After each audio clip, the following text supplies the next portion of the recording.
Om Jnana Timirandhasya Jnananjana Shalakaya Chakshuran Militam Yena Tasmai Shri Gurave Namaha. Suvacha iti bhita is full of narrations of the Lord and His devotees. They are not simply stories for entertaining us, but they're full of important transcendental instructions to convince us of the reality that Krishna is the Supreme Personality of Godhead, that we are all His servants, and that the proper use, the only proper use of human life is to aspire for that service, and gives us many important guidelines how we can also engage in that service. Therefore, every story, every verse, every word of Srimad Bhagavatam is so much valuable. Now, here we'll be told in this chapter of Bhagavatam how Bhishma Dev passes away from this world. Of course, so many people are dying at every moment. That is not recorded in Srimad Bhagavatam. But the passing of Bhishma Dev is passed away because his passing was glorious. Otherwise, the lives of those who are not in relationship with Krishna, their being born, living, dying, is not qualitatively different from that of the cats and the dogs. People who do not live in Krishna consciousness, aghaya indriyaratam mogham partam sajivati. They have no aspirations to improve their lives, then they're simply living like animals, uselessly. It's like this t-shirt says, "Have mercy on the animals." Srila Prabhupada, he always used to say that, not only Srila Prabhupada, coming from Shastra, that Nripashu, Dvipadapashu, human animal has human form, but actually just like an animal, or two-legged animal. So this Srimad Bhagavatam is meant for instructing human beings, not animals. Very exalted subject matter. How to live in this world despite all difficulties, and at the final moment remember Krishna. This is taught by all the great devotees. Stories are recorded throughout Srimad Bhagavatam, how they went through many difficulties. Rajiv, Pandavas, Prahlad Maharaj, Dhruva Maharaj. These are all devotees who went through many difficulties in the service of Krishna. And practically difficulties, they show how great is a devotee of Krishna. Anyone may say, "I love Krishna," and they may even claim to be highly elevated devotees. But we'll have to see actually how great is a devotee by how much they're prepared to sacrifice in the cause of Krishna. Therefore, Krishna often puts His devotees into difficulties just to show their wonderful qualities. How much they are prepared to sacrifice, to take difficulties in His service. Just like we know the story of Krishna's having a headache. Krishna doesn't have a headache, but He may, for the point of Leela, have a headache. A headache or no headache, He was supposed to have a headache. And He gave the cure Himself. I need the dust from the from the feet of my devotees to put on my head. So Narad Muni went out to find some such dust. But naturally all the devotees refused. You can just imagine if someone came and said, "We want to take some dust from your head, from your feet, and put on the deity's head." Who would agree? Naturally everyone would refuse. So all the devotees refused. But when the gopis, they were asked, "Krishna wants the dust from our feet." Why? Why does Krishna want it? Cure his headache? Okay, take it. So Narada was asking, "Don't you know you'll go to hell for millions of years?" Yeah, whatever it may be, but Krishna has a headache. So this is showing the quality of the devotee. He doesn't care even slightly for his own happiness.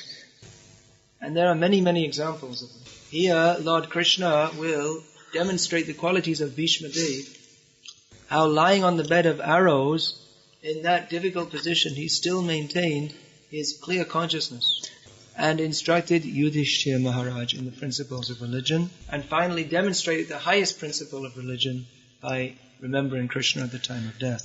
Now, it may be asked, actually, does the devotee really suffer difficulties? Because if he's a pure devotee, he probably doesn't feel the difficulty.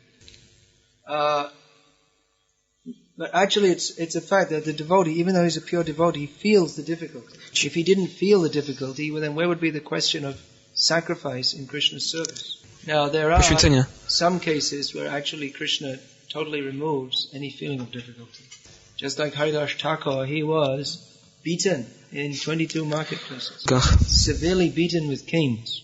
But he didn't feel any pain because Chaitanya Mahaprabhu took the pain for him.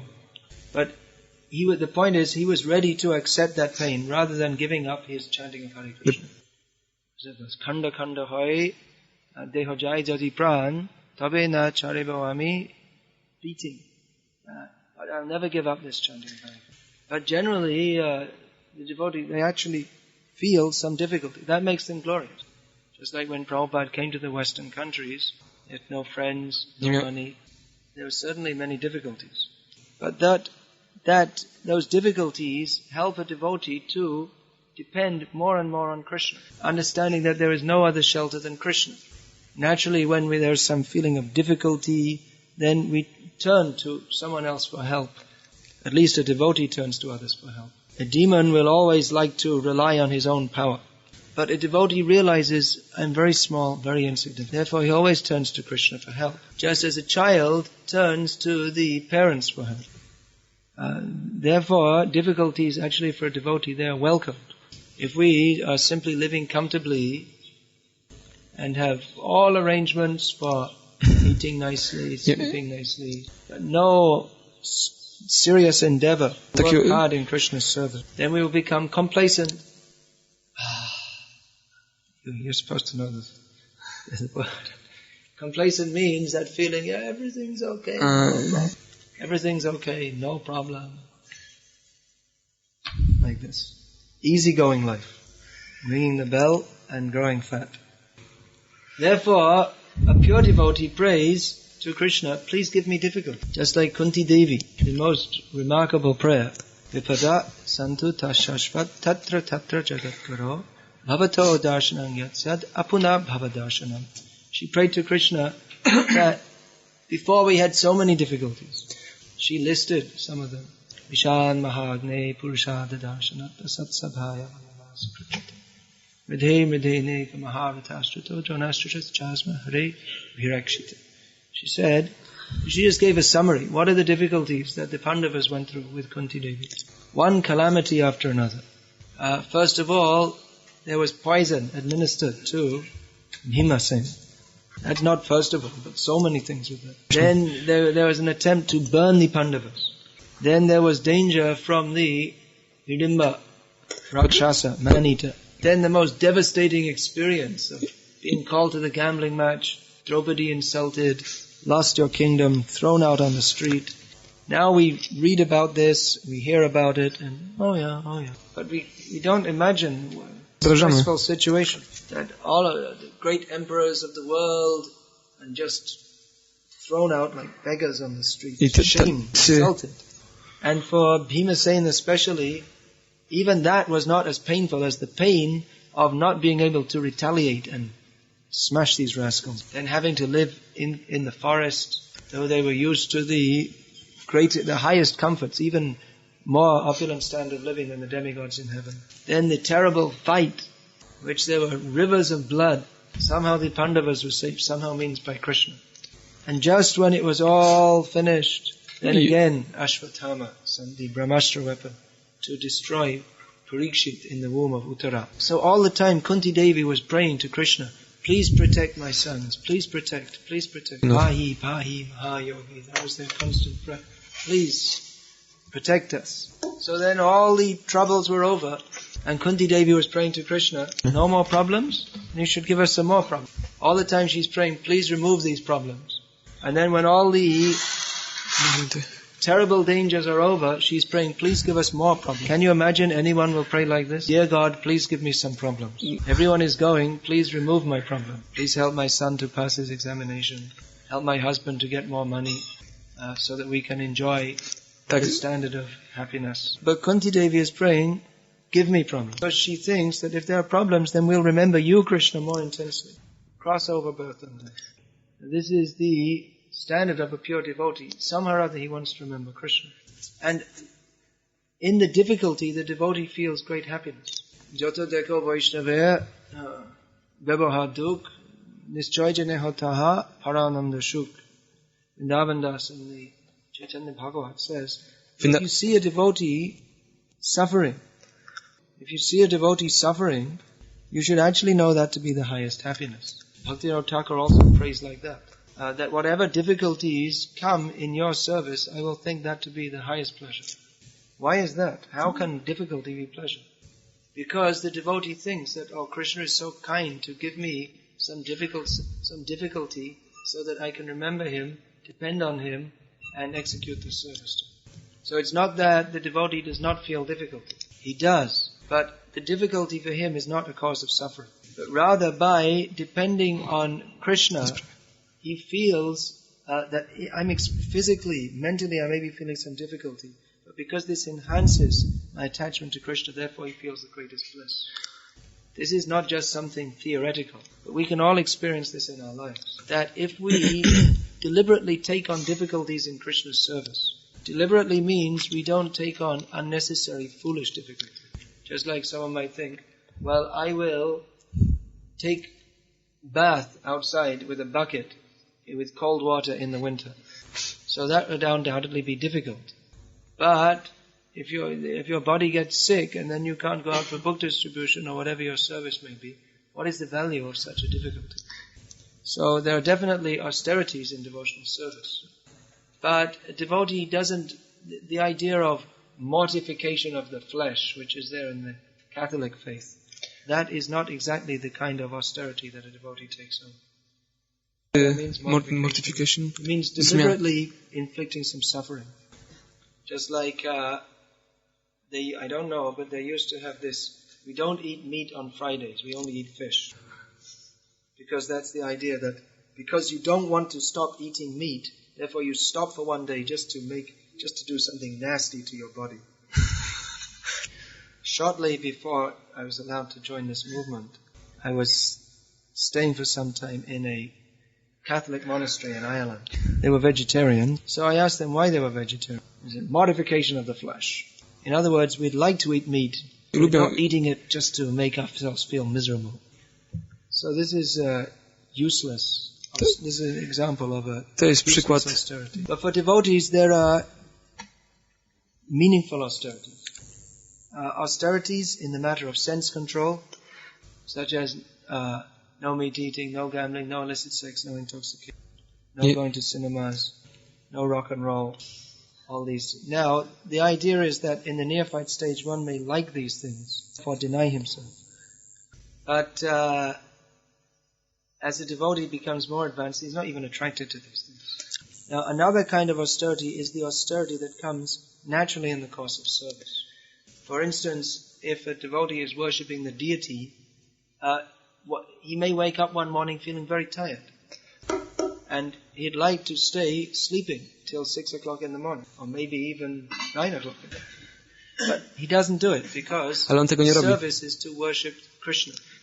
Not even the pujari, every devotee, they get up because, even feeling very tired, because Krishna has come, I have to be there in Mangalarti.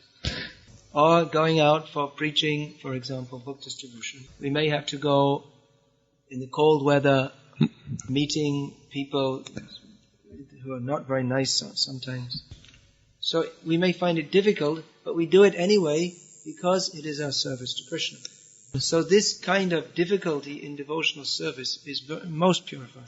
And devotees should not try to avoid difficulty. Neither do we unnecessarily invite difficulties by adopting austerities that are not beneficial for devotional advancement. Nor do we try to avoid difficulties. Materialistic people, so much of their energy is taken up of trying to avoid difficulty. The karmis think, what a nice civilization we have. We have so many comforts like electric light, electric toothbrushes. You know there's such a thing? If someone wants to make a lot of money, I have a good theory, better than selling paintings. You could have an electric toilet wiper for your backside. Save the effort. So when you invent it, so when you make your $1 million, you should give some. So anyway, they have all these wonderful conveniences, and they think such a nice, comfortable life we're living. But they're such asses, they don't see that we have to work like asses to get all these facilities. You work like an ass all day in the factory, then you come back through all the traffic jam for another 1.5 hours. You come home and switch on the light and think, oh, how wonderful, all these conveniences. What a comfortable life I'm leading. I didn't have to go through all the trouble of lighting a match and lighting a lamp. So the non-devotees, they're also going through many difficulties. That is not tapo divyam. That is tapa adivyam. Tapa adivyam. You can tell. That is non-transcendental austerity. Useless. It is simply the beatings of Maya. So anyway, we have to have difficulties. You can't avoid difficulties. If you try to avoid difficulties, you simply bring upon yourself more difficulties. This is described in the Bhagavatam, just like a person who thinks he's making some arrangement to avoid his difficulties. It's like someone who's bearing a heavy weight on his shoulder and he moves it to the other shoulder. It's a terrible weight. That feels much better. So difficulties are there. But if the difficulties are accepted in Krishna's service, that is purified. This should be borne in mind. If we try to avoid difficulties, we won't advance in devotional life and we won't feel happy. Sometimes we see devotees, they're very expert at avoiding service. They just do minimum service. But they're very expert at arranging themselves one kind of service. It's called prasad seva. They're very serious about this kind of service. So this way, you won't become happy. You won't become spiritually advanced.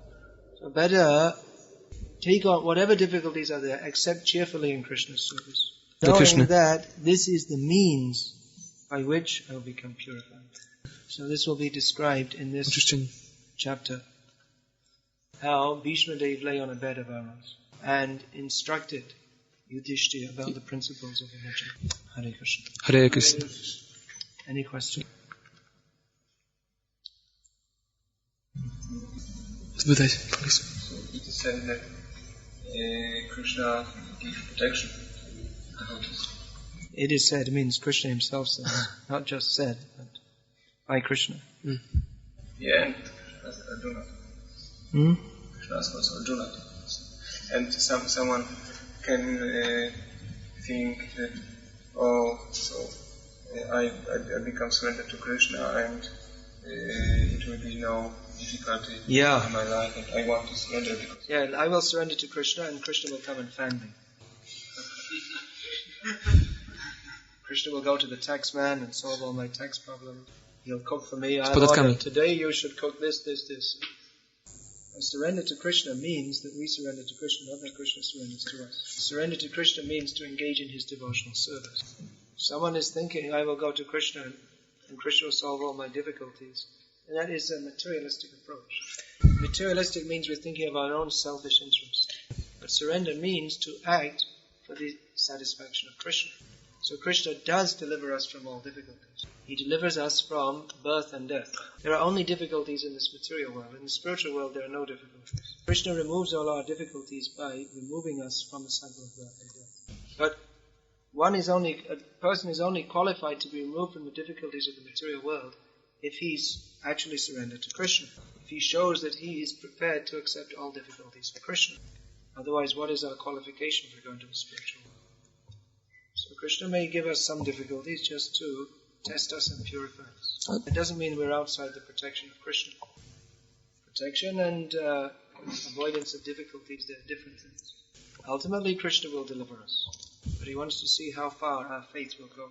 And how much we're prepared to tolerate all kinds of difficulties in Krishna's service. Just like Prahlad Maharaj, he was put in tremendous difficulty. Now, from the very beginning, he could have prayed that, dear Krishna, please remove me from this difficulty. And Krishna could have arranged it then and there. But Prahlad Maharaj didn't pray to Krishna, please come and help me.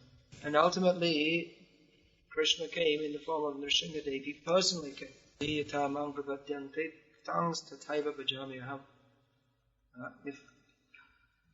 As much as we surrender to Krishna, that much Krishna reciprocates. So Krishna wants to see, how far will we go? How far will we go before we say, that's enough, I won't surrender to Krishna? If you don't say that under any circumstances, then Krishna will personally come and deliver you, as he did with Prahlad Maharaj.